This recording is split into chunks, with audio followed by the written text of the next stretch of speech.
Il est 12h30 sur France Info. Merci d'être avec nous. Dans l'actualité, il y a donc cette image historique, la poignée de main la nuit dernière entre Donald Trump et Kim Jong-un. Le sommet entre les États-Unis et la Corée du Nord est un succès, si l'on en croit le président américain et le dictateur nord-coréen.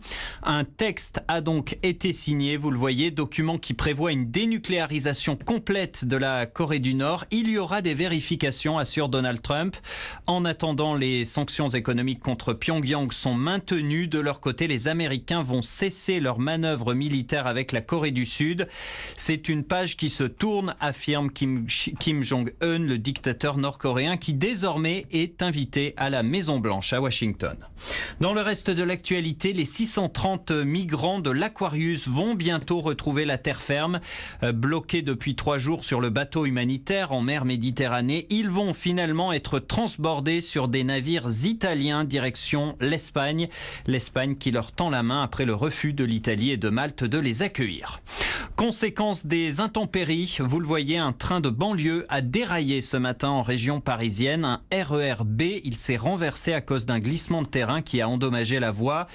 Plus de peur que de mal, accident sans gravité, seulement 3 blessés légers. Les pluies quasiment tropicales perturbent fortement les transports aujourd'hui en Île-de-France. Des routes sont submergées, de grands axes sont coupés. Résultat, des centaines de kilomètres de bouchons ont été enregistrés ce matin.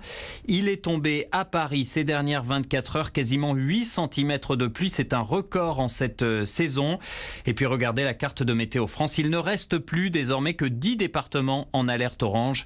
L'accalmie est annoncée pour demain. Dans l'actualité également, la grève à la SNCF. Les syndicats espèrent un sursaut de mobilisation alors que le pacte ferroviaire, la réforme, est sur le point d'être adopté définitivement par le Parlement. Vous voyez les prévisions de trafic pour aujourd'hui. Le trafic qui va rester perturbé jusqu'à jeudi matin.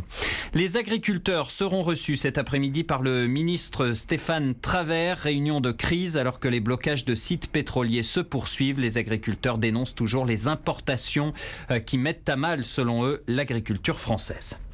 Et puis l'accordéon, c'est ma religion. Voilà ce que disait Yvette Horner, la célèbre accordéoniste, est morte. Elle avait 95 ans. Star des bals musettes, icône populaire, attraction aussi sur les routes du Tour de France. La virtuose aura vendu au total près de 30 millions de disques. Passez une très belle journée avec nous sur France Info. On retrouve tout de suite Jamel Mazy.